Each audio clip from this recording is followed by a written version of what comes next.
Greetings, everyone. Pete Pardo here from Sea of Tranquility. Welcome to another edition of the Monsters Den. It's Halloween season. It's October. We've got Chris Alo in the co-captain's chair, as always. What's happening, my man? What's going on, Pete? Thanks for having me.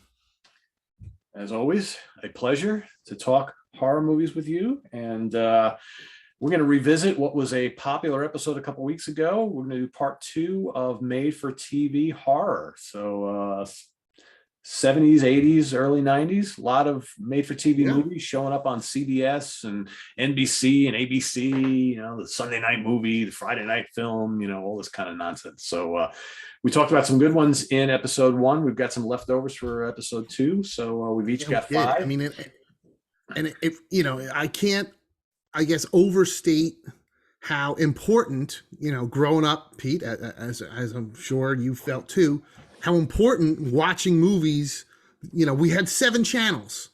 That was it. Yeah. Those were, and one of them was public broadcasting. So there was nothing good on there other than Sesame Street. Yep. So we had 6 channels. There was no other options of watching any kind of movie at home. So if any movie played on TV, it was a big deal. And if it was a made-for-TV movie that you never saw and could see nowhere else, that was a huge deal, especially if it was horror related. And with all these screenings on TV, there was no VCRs that came later, so they ran it, and then you might never see it again. So you had to see it. So this really was back then. This stuff was must see TV. Yeah, and most of these films that we touched on in the first episode were roughly. These movies are roughly 75 minutes long. Yeah, it's unbelievable. A couple of these the first one was so fast paced. I was like, it's 74 minutes on the dot. I'm like, wow. Yeah, because you got to slot in all those commercials, all those ads, right? Yeah. Yeah, and the way they were all edited, they would always leave you almost like with a little mini cliffhanger before every commercial break, and then they would kind of usually pick up right from there when you came back. But and a lot of these too were the product of their times, and most of these very low budgets for the most part. But what's really cool, and we touched on it in the first episode, a lot of the more popular, iconic horror directors that we would become to know and love in the 80s and 90s and onwards got their start on made-for-TV films.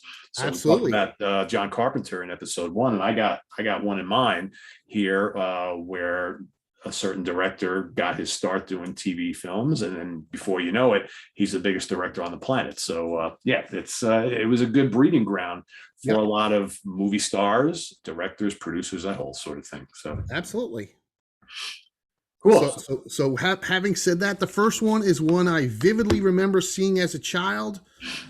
This one debuted in 1974, so I was 3. I can't say for sure that I saw it when I was 3, but I know I saw it in my parents' old house. So it had to be when I was like 5 or 6, because then we moved after that. But I remember watching this with my sister. And it was this creepy kid who lived in the walls. That's kind of what I remembered, because I haven't seen this movie in over 40 years. And it was Bad Ronald. And did you ever see this one, Pete? I don't think so. Yeah, it's from 1974. Well, then again, and maybe I did. I don't know, because sometimes a lot, when I looked at a lot of the list of all these films that appeared all throughout those years, half of them, the name of the film did not even ring a bell. But then you start looking at images. When you watch, I saw that. Right? Yeah. So this one, it's a pretty unique premise. Ronald is this nerdy kid who gets picked on. He lives in this old creepy house with his mom, who's played by Kim Hunter, which to me is fascinating watching it now, because, as a kid and as an old man, I'm obsessed with the Planet of the Apes movies. As a kid, I totally knew who Roddy McDowall was, the person. Whenever I would see him on Batman 66 or Legend of Hell House, I was like, oh, that's Cornelius. Yeah. But, as a child, I do not remember seeing this and being like, oh, that's Zira playing the mom. Well, because I don't know about you, but for me, Kim Hunter, when I was a kid, I always knew from Planet of the Apes with all the makeup and stuff on. I don't ever remember her doing anything else. So I never really knew what she looked like. And then later on, when I actually saw her in a film, it's like, oh, that's Kim Hunter. And you look at her and you're like, yeah, I can totally see her now behind the makeup. Same thing with Roddy McDowall, right? Totally. And I guess Roddy McDowall probably got out more in the 70s. Oh yeah, And he probably did Fantasy Island and whatever else. So I knew him, but yeah. So Kim Hunter plays the mom. Ronald is this creepy kid who comes off as a nice kid. And what I remember was he like lives. His mom dies, and he lives in the walls of a house. Well, I was kind of a little bit off. What I did when I rewatched it, he gets picked on by a cute little girl in his neighborhood, so he accidentally murders her. He pushes her, and she cracks her skull open, and then he buries her. So when he goes home and tells his mom's like, okay, I got an idea. She's like, that extra bathroom we have, we're gonna wall it in, and you're gonna live in the bathroom. And they like, we're gonna hide you, and no one will know, and eventually we'll get you out of here. So that's what they do. And the mother needs, after a while, the cops come. They can't figure out where he went because the guy disappeared without a trace. Long story short, the mother has an operation and dies. New family comes in, and now all sorts of weird shit starts happening because the family doesn't know there's a secret room, and this creepy kid is living in the room. He drills holes in the walls to spy on the cute little girls. And, I just kept thinking, man, if this was remade today, he would totally be like stealing their panties and watching them undress. And like, you could make a remake of this so sleazy. Yeah. But it is a tight 74 minutes. Totally entertaining. I completely blocked out that the reason they had to hide Ronald, because I'm like, he's a fucking murderer, this kid. Yeah. Like, he's just not getting picked on. He murders this little girl and then buries her. But entertaining and worth seeking out. This is a bootleg DVD, but it's now on legit DVD and Blu-ray. So I'm trying to think if I've seen it. The picture you show of the kid looks very familiar. Yeah. So I'm wondering. He looks familiar. Yeah. I didn't look up to see if he was in other stuff. Dabney Coleman was also in it. Okay. And one of the girls, one of the daughters, looks familiar. But definitely worth checking out. It's a quick, and I just was thinking that too, going, Jesus, 74 minutes and it's over. Yeah. Yeah. As all these are, Yeah. Yeah. Cool. Yeah. I definitely want to check into that, because that sounds like just a wacky story. Oh yeah. It's well, I thought that too. My God, this one's really unique. Yeah. Yeah. Cool. All right. 1981. Dark Knight of the Scarecrow. A classic.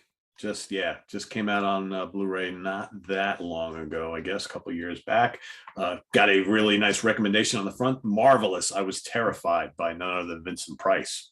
Doesn't get much better than that, right? No, that's cool. That's quite. So this one, let's see. This one aired on CBS. Is it 81? Yeah, 81. It's 1981. Directed by a guy named Frank Di Felitta. And starring, good cast. Got Charles Durning. Yeah. Doesn't get much better than that. Who's great in it. He's great in it. He's such a dick. And I love his hair, just kills me in this entire movie, because he's actually a postman, right? Yes. So half the movie he's wearing like the old postman hat. So every time he takes it off, his hair is like sticking up like this way. And his hair is like a little longer in the film. It also has Larry Drake, Tanya Crow, Jocelyn Brando, and Lane Smith are the main characters. So basically the gist of this story is, it starts off, we've got the kind of like the town simpleton, right? He's probably he's an adult guy, but I think he's retarded, right?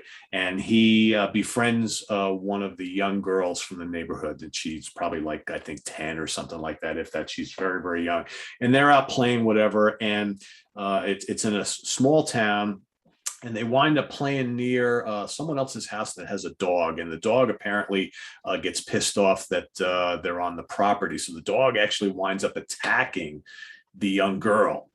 And, the guy, the simpleton, freaks out. He doesn't do anything because he's just, what can he do, right? So after the dog attacks the girl, he thinks the girl is dead. So he walks back into town with the girl.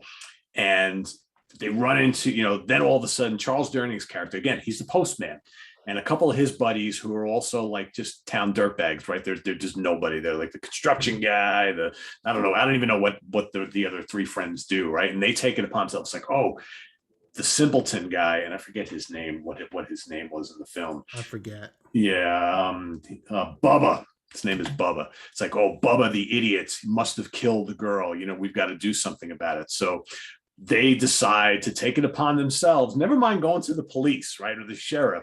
They decide to take it upon themselves to put together their posse to go hunt down Bubba and make him pay for killing little Susie or whatever her name was. Meanwhile, while all this is happening, we find out that Susie is perfectly fine. Yep. She suffered some cuts. Even though she looks like she was, run over by a truck. Completely mauled to death, right? But no, she's totally fine, right? So she's fine. So they go and they hunt down Bubba. So they're chasing Bubba all over the place. Bubba goes to his mother, who's his elderly mother, and she's like, oh, what are we going to do? What are we going to do? And he's like, So she tells him, we'll go play, go hide like we normally do. Which I'm seeing a pattern here between Bad Ronald and Dark Knight of the Scarecrow. You did something wrong, or we think you did something wrong, so you gotta go hide. Yeah. Now. So the game they've always played when he has to hide is he goes out into the cornfield and he climbs up and puts on the scare, because they got a scarecrow out there. He puts on the scarecrow outfit and he puts himself up on the kind of like the cross type of thing and plays the scarecrow. So these guys, and what's hilarious about these guys, they're out chasing him and they're drinking beers. And I'm like, this is the posse? They're just like four idiots, right? And the mailman is leading the posse, right? They're all drinking whatever. So they come up and they see Bubba as the Scarecrow. Now, again, I don't know how they know it's him, because you can't really tell, but I guess he's moving and whatnot. And they wind up shooting him and killing him. Right. And then they get back into town and they find out that the little girl is okay. And they're like, oh shit, right? So the mother tries to take him to court. There's this whole court scene. Turns out all the guys get off scot-free. So the whole rest of the movie then becomes like this revenge film. And one by one, all of these dudes get killed off, and pretty inventive ways. Oh, sure. So the whole end of the movie is like, well, who's actually doing the killing? Is it Bubba as the Scarecrow coming back? Is a little girl involved? That's kind of, I'm not going to give away. At one point, Charles Darning is going after the mom. It's like, wait, she didn't do it, but he's like, who did it? Who's been killing off my buddies, right? Yeah, exactly. And Charles Durning, like I said, is just such a sleazebag. Oh, he's a maniac. Yeah, he totally is. And the last 15 minutes of the film is really, really good. Really good. I love the end. And there's an unbelievable twist. The twist early on is that the girl was fine and they murdered him for nothing. Yeah. But the twist at the end is just like even though I'd seen it before, I guess I kind of forgot. Because I watched it recently and I get to the twist at the end, I was like, holy crap, I didn't see that coming. I totally forgot about that. So, which just totally, the twist changes your perception on the whole movie. Yeah. Really well done movie. Yeah, it's definitely good. It's got good atmosphere, and it's produced. Yeah, I mean, you can tell they had a little bit of money to pump into this, but I guess they had a good cast, and it's very fast moving, I think, and it's definitely a little creepy, right? And I think, it just works on all levels, and it's a little bit different because it's just it's not really kind of like the monster of the week type of film. Yes, and it keeps you guessing to the end. So pretty cool. But I like it. I think it really holds up well. I thought the disc looked amazing. That's a fun one. That could be one of the best made for TV horror movies ever. Yeah. Or just made for TV movies ever. Period. Yeah, absolutely. So cool. My next one is a weird one because it was not technically made for TV, but it technically was made for TV because, long story short, they made this to play in theaters, but I guess nobody wanted it or nobody thought they could make money on it. So it played as a made for TV movie. I only saw it once as a kid and it was weird, very strange, but I always remembered parts of it and it's still strange. And it is the 1978 turtle movie, The Bermuda Depths.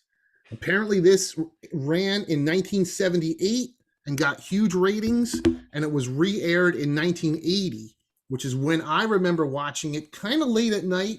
I remember watching it in my parents' bedroom on their like 12 or 14-inch black and white TV with my dad. I don't know where my mom was, but it was late at night. We were watching it in their bedroom. My dad fell asleep. I stayed up, watched the whole movie, and I liked it then. I like it now, but it's still really fucking weird. It's really kind of dreamy and ethereal. The Blu-ray looks gorgeous because there's tons of amazing underwater photography.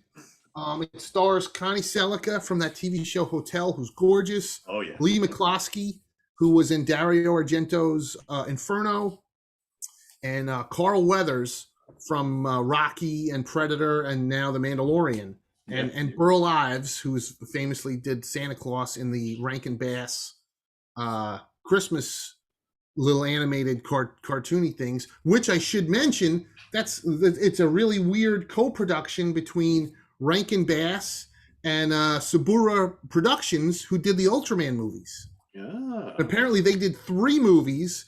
They did The Last Dinosaur, made for TV movie, which I talked about on the last episode, which I love, and a movie that I've never seen called The Ivory Ape. So now I'm going to look for that. But I remember The Ivory Ape. I never saw it, so I'm like, all right, Hunt is on. I got to track that one down. But it's a really weird movie. It's Lee McCloskey, like as a child, his father like gets killed. He's a scientist and he gets killed in this accident, but he knows Connie Selica as a little girl, and then he goes away for a while, and then he meets up again with his old friend Carl Weathers, and he's like a drifter and just kind of weird, but you know, like it's one of those things, like I'm like trying to find a meaning in this movie, and I'm like, all right, like it's almost like death just follows this young man. It's like really kind of dark and depressing. But the last couple characters that die in this young man's life die. It's a giant sea turtle, like a Jaws or King Kong sized sea turtle. It's so weird. It's just a bizarre batshit movie, but just to me, I'm just blown away that wow, I saw this movie once 41 years ago, and I still remember stuff. But it does look absolutely. I couldn't get over how gorgeous the underwater photography looked, and the colors are super vibrant. How's the turtle look? How's the turtle look? I love turtle. Looks pretty good. It's mostly like stop motion and a bit of a suit. But the way they photograph it, it doesn't look bad. There's a twist at the end I don't want to give away, and that's the main thing I remember from watching it 41 years ago. It's not a ton of action. It's a weird movie. I wouldn't say anybody should go out of their way to watch it, but it's memorable if you do watch it. Okay. Yeah, I love giant turtles, so okay. I'm a big Gamera fan, so yeah. I mean, as a kid, I remember being like, well, I have to watch this because I'm like, at the time, you know, of course, not that much has happened, but I love, you know, the Jaws movies and everything. Yeah. So all the underwater monsters, and I'm like, I don't ever remember another big turtle other than Gamera. So yeah, it's a weird one, Pete. It's very strange. All right. But if you want to check it out, I'll definitely let you borrow the disc. Sounds good. Sounds good. All right, 1977. And again, this aired on, which network did this air on? This was NBC Thursday Night Movie, April 28th, 1977. Starring Bo Svensson, Yvette Menu, Robert Logan, Clint Walker, and Sylvia Sidney. Directed by Herb Wallerstein. Snow Beast. You know, I don't think I've ever seen it, but I want to. So it's definitely fun. I've got, and you do as well. We have a thing for like Bigfoot and Yeti films, right? So it can't go wrong. So, you know, why not do a TV movie of the week with abominable snowman or snow beast on the loose in Colorado, right? So basically, both Svensson and his wife, Yvette Mimieux, they're the married couple here. He decides he wants to go back to where he grew up in the Colorado Rockies. He grew up working and basically living at this ski resort. So they go back there. He's like a big business guy now, right? But he decides, let's go for vacation. Maybe we'll go move back there, all this sort of thing. Run into his old buddy, his old best friend, which ironically was in a relationship with his now wife before they got married. Kind of weird how they have this whole thing. But anyway, the subplot that's going on, it's at the ski resort. There's people and tourists all over the place, and people are getting attacked by this giant creature that then nobody can see, right? He kind of comes in and attacks, and then you don't see him, but you hear him screaming off through the in the woods and whatnot. So that's kind of the gist of the story here. And but this whole subplot of Bo Svensson and his wife, who are having trouble, and she is like, she's kind of been upset that he works so much and doesn't leave time for them. And then they go and meet his old buddy, her ex-flame, and she all of a sudden is like, well, I wonder if it would have been better, my life would have been better if you and I had stayed together and I didn't get married, and all this kind of stuff. But then when things start happening with the snow beast attacks, they kind of all come together, and with the local authorities, then it's all trying to find where this beast is, track him down, sort of thing. Sadly, you don't see the snow beast until like the last 2 minutes of the film. You hear him, and you see, the camera shot from see a paw at least, or no? Yeah, and you see like the feet, walking through the woods and stuff like that. But they give you the camera from the perspective of the snow beast a lot, so you always see him lurking about from his eyes and whatnot. And his scream is pretty chilling. So I think as a abominable snowman. I mean, how many abominable snowman films? I remember the old Hammer film. I was just going to say that's the first one I thought of, with Peter Cushing, the Hammer movie. And I love that movie, but again, you don't see the creatures till the end of the film. So it's basically that, and it's a shame because the creature actually looks pretty decent. Doesn't quite look like that, but he looks pretty good.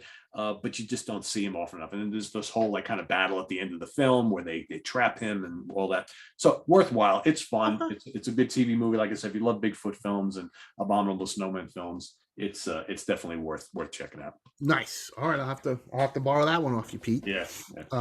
The next one was one that I definitely remember watching as a kid with my parents and my sister. It originally aired in January of 1978 on NBC and was a huge ratings hit, and was rerun in March of 1979. There's no disc of it, but it's called The Dark Secret of Harvest Home. And it's amazing too. I mean, I'm just blown away that I saw this movie once, 43 years ago, and I could still remember a lot of it. It's a 2-part miniseries. So the entire thing is like 3 hours. And what's interesting is they ran it on, 2 nights as a mini series in the 70s. When they put it out on VHS, they cut it down severely to like 2 hours.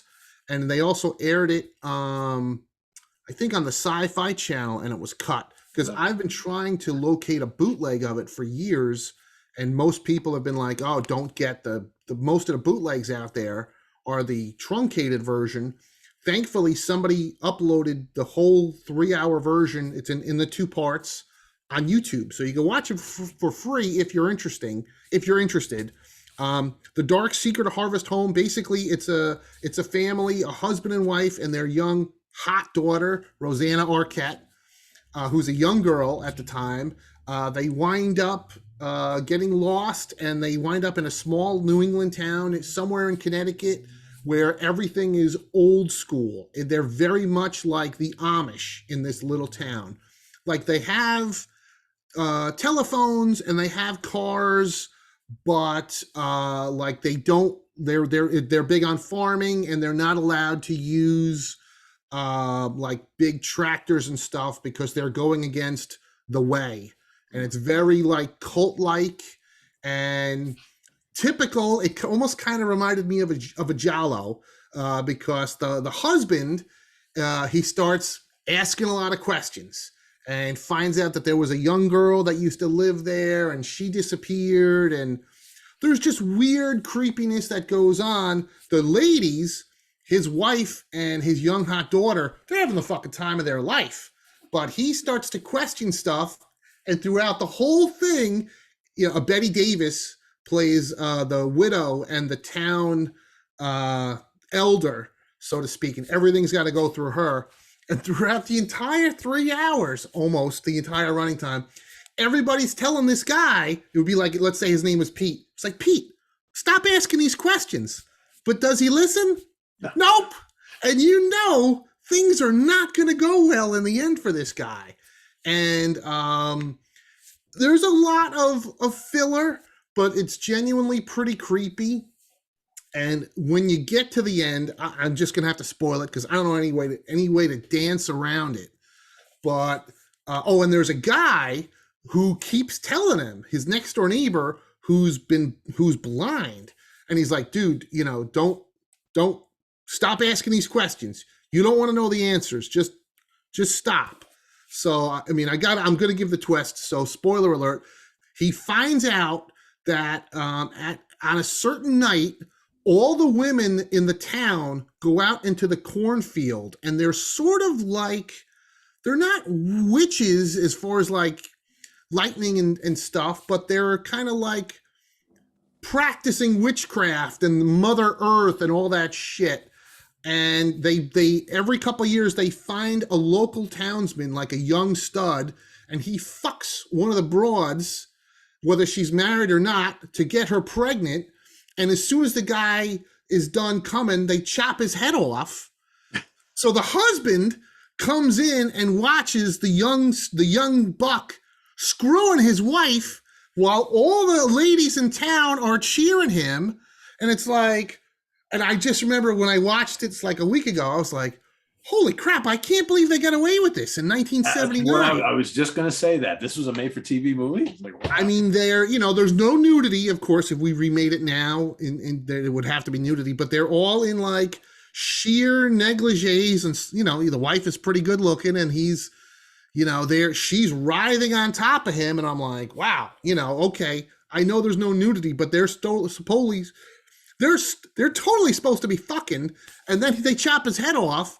Long story short, the ladies all run after the guy, and 43 years later, I could still remember the ending. They go to grab the husband, and it cuts to the very end, and you see the wife. And that's months later. The wife is pregnant, ready to drop. Well, obviously, but it's not her husband's baby. It's the guy that screwed her in the cornfield. The daughter is there, looking better than ever. The daughter and the wife are super happy. And the husband, who we're calling Pete, who kept asking all these questions, he's got on the thick glasses because he's blind, but also the wife is cutting up his food real tiny because they chopped his tongue out. And they're like, here you go, Pete, here's your food. You should really eat something. But me and Susie, we're going to go out for the day. We'll see you later. Bye.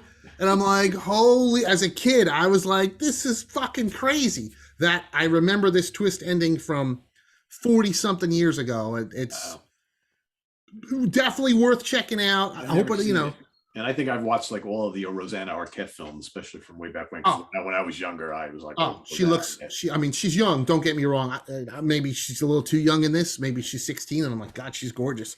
But anyway, it is kind of long and bloated, but the ending is the last, whatever it is, 15, 20 minutes is awesome. And it's worth checking out. The Dark Secret of Harvest Home. Harvest Home. Cool. Which was a book, apparently. So many of these films took place in these like little small town U.S. Oh, yeah. That's just very few of these actually were like in a big city. In a big city, yes. Yeah. You're 100% right. Well, I'm looking at my next two. Yep, they're also small towners. So, yeah, you're totally right. As my next one is as well. So, broadcast on ABC Movie of the Week, September 26, 1972. Moon of the Wolf. I think I have a bootleg of it, but I don't think I ever saw it. It's interesting, and this has been released on DVD so many times by every cheap DVD manufacturer. This is Westlake Entertainment Group, and every one of them has slaps a different picture of a werewolf on the front. Is this one of those? Must be one of those public domain titles that just. It probably is. There's another release where they actually put a picture of like Lon Chaney Jr. as the Wolfman on the front. Which funny. Let me tell you something. The werewolf does not look like this. Does not look like. I wish it looked like this. This is probably This film probably has the worst looking werewolf I've ever seen in any film. Basically, looks like me with short hair like I have now, and like I haven't shaved in a couple days, wearing like a long sleeve button down shirt and slacks, running around as the werewolf. Yeah. Oh yeah. Horrible. They must have spent like no money on the makeup effects at all. But wow. Directed by Danielle Petrie, and it stars David Jansen. Okay. David Jansen, Barbara Rush, okay, very popular actress back in the day. Bradford Dillman, John Berardino, Jeffrey Lewis, who we will remember. Jeffrey Lewis was in the Howling. Yes. Royal Dano, John Davis Chandler. So basically, this takes place in Louisiana, in some little shit town in Louisiana, and the whole story starts with David Jansen plays the sheriff of town, and they find at the edge of the swamps, they find a young girl. She's not like that young, maybe in her 20s. She's laying dead at the edge of the swamp, and it looks like she was killed. She's got a bad blow to the back of the head. So they're like, oh, who killed her? We don't know. All the townspeople are like, oh, this never happens here. So they ultimately want to blame the death on wild dogs. Why? We don't know. There's nothing that suggests with her body that she's been killed by animals. But so the townspeople are going to trying to find the wild dogs in the swamp, whatever. They don't find anything, of course, but they go and do the autopsy, and the sheriff talks to the guy, the mortician, and he's like, well, she was killed by a heavy blow to the back of the head. Okay. Then they introduce Barbara Rush's character. She plays the kind of like the rich lady of town, because down south, every small town has at least one like landowner, right? Rich person. So she is that person. She's got a brother who's a little bit younger than her. So they start weaving them into the story. So all of a sudden it becomes this, well, how did this girl die type of thing? Well, then they go to suspect the one guy, Jeffrey Lewis, right? The guy from The Howling. They suspect that maybe he had something to do with this. They throw him in jail. And then the big scene, the first appearance of the werewolf, although you don't actually see him yet, is he's in jail. The deputy's in there. Someone sneaks in at night into the jail, is growling like an animal, and kills the deputy. And the guy's in the cell, like watching all this, is like, holy shit, what's going on? So now all of a sudden they introduce that, well, apparently we have someone who's afflicted with the disease called loup-garou, which is, I guess, the French term that has to do with lycanthropy and all that kind of stuff. So now the rest of the film is trying to figure out, well, who is our werewolf? Who is our loup-garou in town? And I don't know if I want to spoil too much of what happens, but you start to get little clues as we go on of, who might the werewolf be, but more specifically, who might have been the guy who killed the woman, because all of a sudden it kind of comes out that someone that we know in the film was having a secret relationship with the girl. And then as it turns out, that person actually is the werewolf. And then you have the whole final scene where this werewolf, like I said, dressed really nice and with terrible makeup effects and all that kind of stuff, starts escaping everybody's clutches. And then there's the big final scene with the werewolf, another character, and David Jansen. And in the end, they kill the werewolf, and it's revealed who he is. But it's okay. Okay. As far, it's cool because it's one of the few werewolf, I don't really know of many others, if any others, werewolf films that were on, a made for TV movie. But the acting is really good. Good cast. Man, I just wish they put a little bit more into the damn werewolf makeup and stuff, because he looks just awful. Just terrible. He kind of looks like he almost looks like a really bad, like Jekyll, like Dr. Hyde, Mr. Hyde. Okay, so they put a little fur on him and then minimal. He's got a little bit of fur around here. He's got his regular hair, and then this part of his face is all like regular skin tone color, almost like one of the Planet of the Apes from the original films, without like the whole prosthetic out. So Wow. they didn't even give him anything to make him look Jeez. like a wolf. They Yeah, were going cheap on lazy, that one. lazy. Ugh. All Like I said, right. I would have liked this. I don't know where this came from. This obviously didn't come from this film, but Oh yeah, that's definitely a modern picture. yeah. I'm gonna look because I think I have that, a version of Moon of the Wolf in my collection, but I don't think I've ever seen it. Yeah, Maybe I'll just let it. it's worth a watch. In Okay. the end, it's one of those films where it's like, God, well, it could have been better because I think it's got all the elements, of a classic, Right. who's the werewolf type of a film, and it's not you're not rewriting history here with this plot of this film, but still you have some good werewolf effects or at least good makeup and a couple kills. I'm okay with that, right? Right. But man, just bad makeup, really bad All makeup. right. So I anyway, will put that one on the back burner for sure. yeah. My next one is considered a camp horror classic. It's from 1973. I definitely saw this as a kid, but I don't think I saw it in 73. The ending probably would have maybe would have scared me a little bit as a kid. It aired on ABC, and it was produced by Aaron Spelling, who would go on to TV fame on a multitude of shows. One of which was Charlie's Angels, which this movie he produced in 73. Satan's School for Girls just happens to star both Kate Jackson and Cheryl Ladd, who later would star in Charlie's Angels. It also stars Pamela Franklin, who I remember from The Legend of Hell House. And this thing 100% feels like an episode of Charlie's Angels. It's 74 minutes, so it screeches at quick running time. Long story short, Pamela Franklin has a really cute sister. The sister winds up hanging herself, and that freaked me out. But when I watched this recently, I'm like, oh my God, they don't show her face, but they show the pretty girl with her legs swinging from the rope. I'm like, holy crap, 1973, they could do that? Yeah. So, they're like, oh, it's a suicide. And Pamela Franklin's like, oh, my sister wouldn't do that. She wasn't that kind of person. She was a happy person. So what does Pamela Franklin do? She decides to enroll in the school that her sister went to and play detective and, infiltrate and not tell anybody who her sister was. And that's pretty much what she does. And for, I would say, an hour of the running time of the movie, it's like a regular school, except like you find out like there's other girls that are mysteriously dying at this school. And but you're like, and the whole time I'm going, well, where's the Satan shit? And I knew where it was coming because I actually, at the Exhumed Films Horror-thon a few years ago, they ran an original 16 millimeter film print of this movie. I probably saw 5-6 years ago, but I think it came on like 3-4 in the morning, so I don't really remember all that much. When I watched it a week ago, I was like, okay, like about the hour mark, the big reveal is that, yep, okay, it's a school for girls, but like the English teacher is actually Satan, but he's just got like a red robe. Gotta be red though, right? Yeah. And all the hot, beautiful 70s girls that are in the school, they're all Satan worshipers.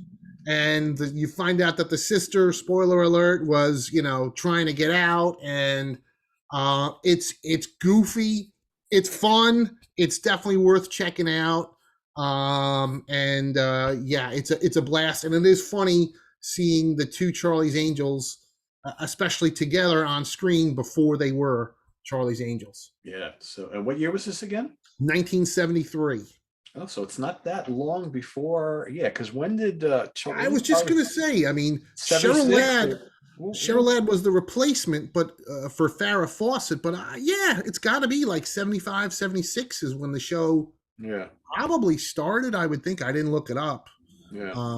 So yeah, I guess Kate Jackson made the cut for the original, and then as soon as Farrah Fawcett was the first one to leave the show, they went and got obviously Aaron Spelling must have been like, oh, I worked with a really pretty blonde. Let's Yeah. give her a call.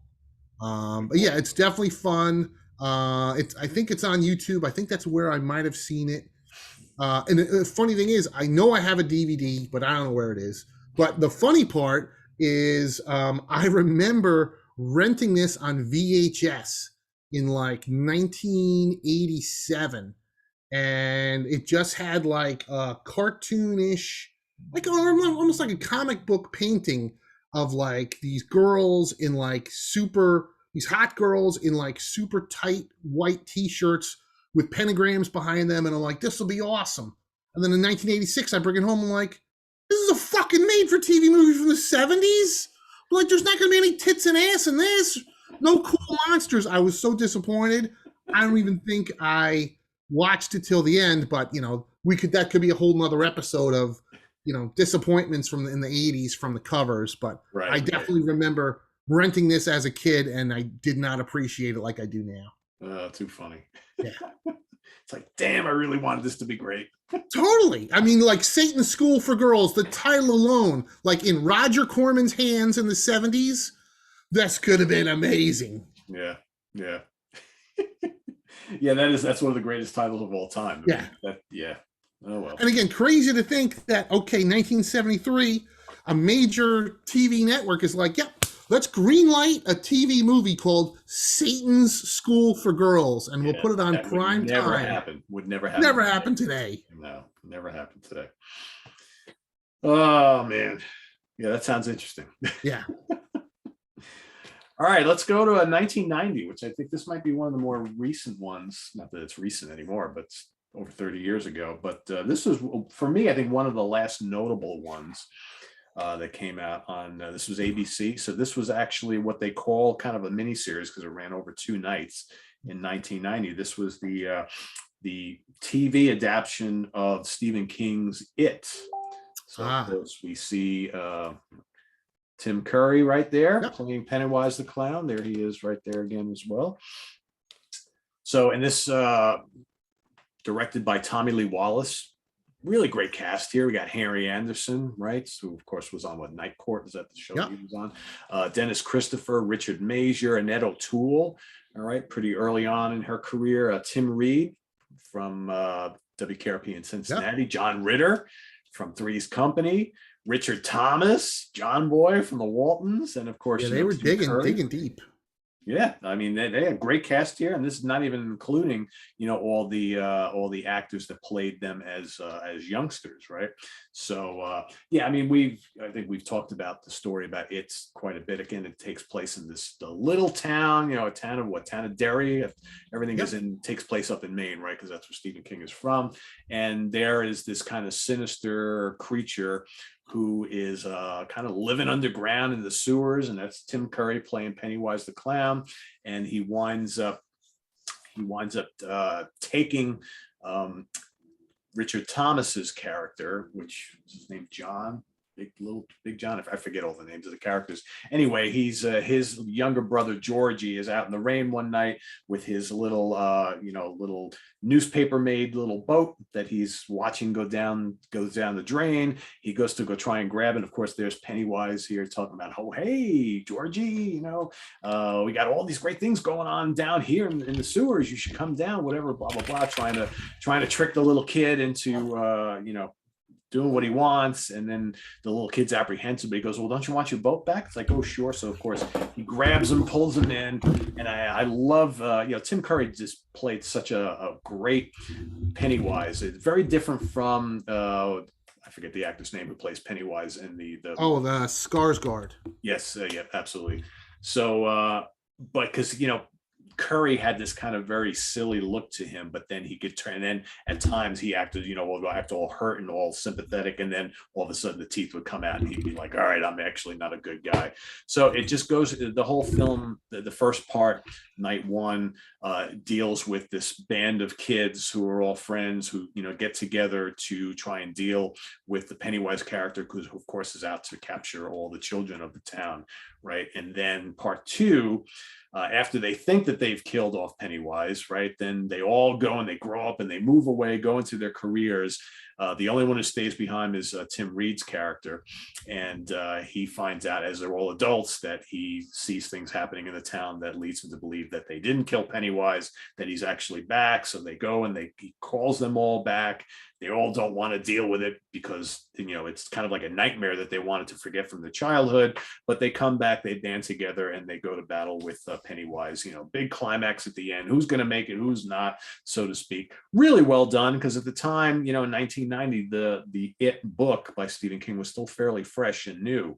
I remember watching it back in the day, and I've seen it in recent years too. I think it holds up really, really well. It's roughly about, I think, just under 3 hours, I think, because of course you've got two separate nights. So each half of the film was basically like one little made-for-TV movie, like we've been talking about, 75 minutes long or whatever. So you put them both together. I think they even embellished it a little bit for when they actually released it on DVD and Blu-ray. Yeah, I have the DVD somewhere. Yeah. But really well done, good performances. I think John Ritter is great in the film. Ned O'Toole is great. I think Tim Curry just did a great job as Pennywise. Obviously some of the special effects in the film are very late 80s, early 90s. The big climax is kind of, by today's standards, and even by what they were able to do with the kind of the sequel, though not the sequel, but the remake that they've done in recent years, kind of pales in comparison, but still really well done. I think when it comes to like horror miniseries or, 2-night specials, I think it's one of the better ones, and I'm a big fan. I like it a lot. Yeah, well, it's definitely another classic for sure. My last one is from 1978, which I vaguely remember seeing in the late 70s or the early 80s, but I definitely like it. I like it so much that I actually bought it twice in recent years, and it's Devil Dog Hound from Hell. I don't know if you remember this one, Pete. I do. It stars Richard Crenna, Kim Richards, and Ike Eisenman, who played brother and sister in the Escape from Witch Mountain movies. They played brother or sister here. Yvette Mimieux, who Pete mentioned, stars as their mom. Also has R.G. Armstrong, who is an amazing character actor, who was in Race with the Devil, The Beast Within, Predator, and the absolutely gorgeous Martine Beswick, who was both a Bond girl and a Hammer girl. And I can't sum it up any better than the description on Wikipedia, which I'm just going to read. This is from Wikipedia, to credit them. The Barry family acquire a German Shepherd puppy after their old one dies in an accident. They buy the puppy from a seemingly friendly fruit vendor who was actually a Satanist who bred the dog during an evil ceremony, causing it to be possessed. The satanic cult gives away the dog's offspring in order to wreak havoc in the world in the hope that Satan will overcome good once and for all. I'm like, this is corny as well. Like 1978. This is nuts. I mean, yeah, this is obviously the modern cover, but this is a very 70s looking artwork for the DVD. But man, this movie is so ridiculous, but it is a hoot. Just one of those things. They get the dog. The dog is possessed. It has magical Satan powers. It starts weird shit starts happening, and the kids start acting weird, and the wife is acting weird, and Richard Crenna is like, well, what's going on here? How do I stop this? And why are my kids acting weird? And what's going on? Of course, he finds out that their dog has possessed his family, and he tries to stop it. It is just so ridiculous, but it is ridiculously fun. Obviously, because I must like it because I bought it twice. But it's a hoot. It definitely, and I think it's on YouTube if you don't want to pay anything for it. Devil Dog Hound of Hell. Definitely worth checking out. Cool. Yeah, that is a lot of fun. Yeah. All right, my last one. So we talked earlier about, I mentioned about one of my picks, debuted in 1971 as a ABC movie of the week, November 13th, 1971. This proved to be so popular that they then decided to re-release it with a few extra scenes and things in the theaters. That's how popular it was. And the guy who directed this took a short story from a guy named Richard Matheson. I think you've heard the guy who directed this, Steven Spielberg. The film is called Duel. Not so much a horror film, I guess, but you could say that the monster, the horror element in the film, is this big, runaway, old, decrepit fuel tanker truck. Right. Which is driven by a guy who you never see in the film other than you see his hands and his arm. You never see his face. They never reveal who he is. But basically, this is the story of Dennis Weaver stars in the film. Very small cast in this movie. Dennis Weaver really is the only guy you really need to know in this film. And he plays, he's like a traveling salesman or something like that. He's trying to get home. He was out on a business trip. He's driving his old little, red family car, right? And he was out somewhere, it's out west or whatever. And he was on a business trip. He's trying desperately to get home. The beginning of the film, he stops at a little local diner and he's talking to his wife. And she's like, when you coming home? When you coming home? Because you need to be home by for a certain thing that's going on. He's like, oh, I'll be home soon. I'm on the road now. Hopefully, if I don't hit any trouble, I should be home by X time, right? So then he's out on the road, like I said, out in the middle of nowhere, out west somewhere. And there he's driving behind this big, old, decrepit looking tanker truck that on the back it says fuel, flammable, right? All this kind of stuff. Is there anything in the truck? We don't know. It looks like it's been through like a war. It's all got dirt and grime all over it. It's just in terrible shape. So he's, it's on this long road, that they're long highway. There's nobody else on the highway but him and the truck. So at some point he's like, geez, I got to get home. And this guy's driving so slow. So he goes and he passes the truck and the guy driving the truck like beeps the horn at him. So he's not happy that he passed him. So there's another instance where the truck winds up speeding up ahead of him and gets in front of him. And Dennis Weaver goes and passes him again. And the guy in the truck beeps the horn again. So he's obviously not happy. To bring to mind road rage of today, right? We see this all the time out there. Absolutely. So then he stops at a gas station to fuel up, and he notices, he thought he left the truck like way in the past. He pulls in, he's getting gas. The truck pulls up in the gas station, and he looks up and he sees, the guy. You can't see the face, but you see the guy's hands on the wheel, just sits there and doesn't look out, doesn't look anything, nothing's going on. So he winds up pulling out. Of course, the guy in the truck follows him. So there starts the whole chase between these two. So the guy in the truck is obviously really pissed off that he got passed on the road a couple times, and he proceeds to make Dennis Weaver's life miserable, trying to run him off the road, following him everywhere. They go to like a all-night kind of diner, rest stop place. After a while, he notices that the guy in the truck also gets out, but he doesn't see him. So then Dennis Weaver is like, all right, I got to find the guy who's hanging out in the truck stop at the bar where they have like a pool table, whatever. I got to find out who it is. So he goes up to like everybody in there saying, all right, you got to cut it out now. You got to stop this now. And everybody looks at him like he's nuts. So he doesn't find who the guy is who's driving the truck.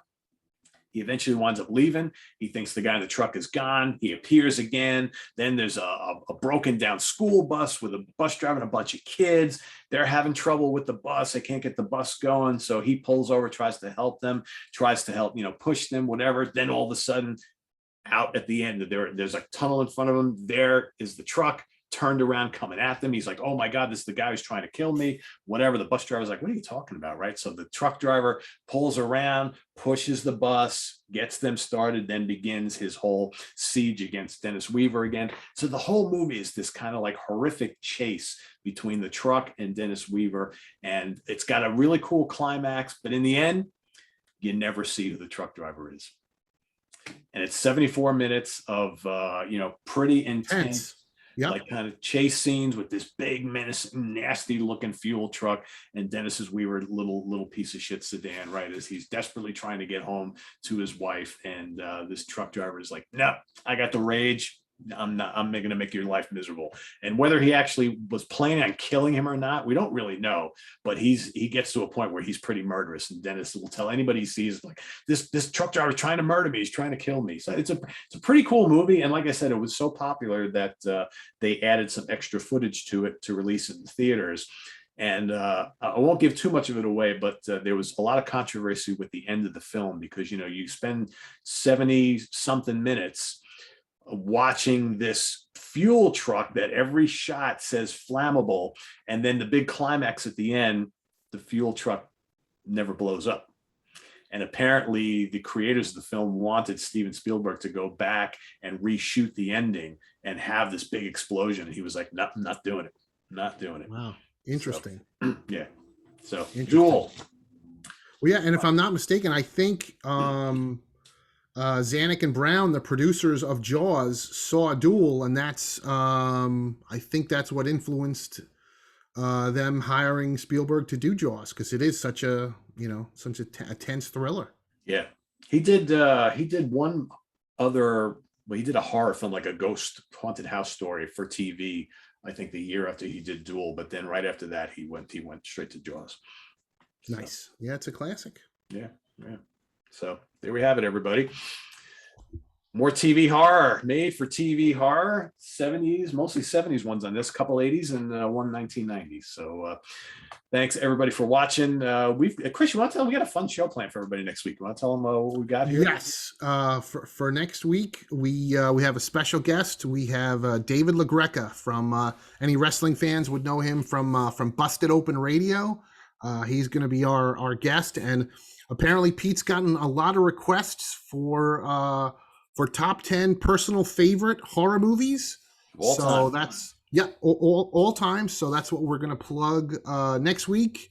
Myself, Pete, and David will go over our personal favorite top 10 horror movies of all time. So I've already been having a really tough time, to be honest. I must have like 30 titles on the list, and I'm like, I can't have 20 honorable mentions, so we're gonna have to trim this down. Yeah, but it should be fun. It's hard. Yeah, I think I have like 20 or 25 right now. Yeah.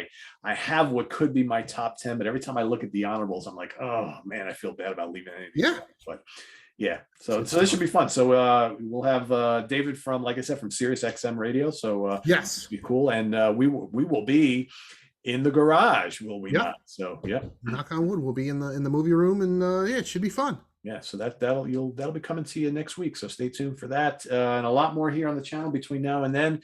We've got Martin Popoff and myself at the Funhouse tomorrow morning. That's our Friday morning thing, and then we've got an album homework assignment. A really cool episode. We just filmed it last night. We've got Ryan Scow from the Hudson Valley Squares going head to head with Spaghetti Lee, one of our longtime viewers who's always in the chat room hanging out with everybody. So they have been given their assignments. We went through it last night. It was a lot of fun. So stay tuned for that on Sunday. And then you blink and we'll be back with the Hudson Valley Squares next week. Although I think Chris will be with a half of the crew. Yes. Possibly at Cradle of Filth, right? So that's what we're looking like. First concert in, year and a half. So yep. So, but I got a couple other guests lined up, so we'll have whoever's left from the Squares that's available, and myself and a few others. We got a fun show coming at you, talking about those overplayed rock and pop radio classics that we still kind of like listening to, and some of the ones that we never need to hear again. So that's kind of what's coming up on Monday. So stay tuned for that. Tuesday's in the Prague Seat. Wednesday, What's Hot with Sea Tranquility Day, new album reviews. Hopefully I've got new KK Downing, KK's Priest coming in, and the new Black Sabbath Technical Ecstasy box set should be here any day. So hopefully I can review those for you next week. And then, like I said, we will be back with The Monsters Den, our 10 all-time favorite horror films next week. So stay tuned for that. For Chris Alo, I am Pete Pardo. Thanks for watching, everybody. See you real soon. Bye-bye.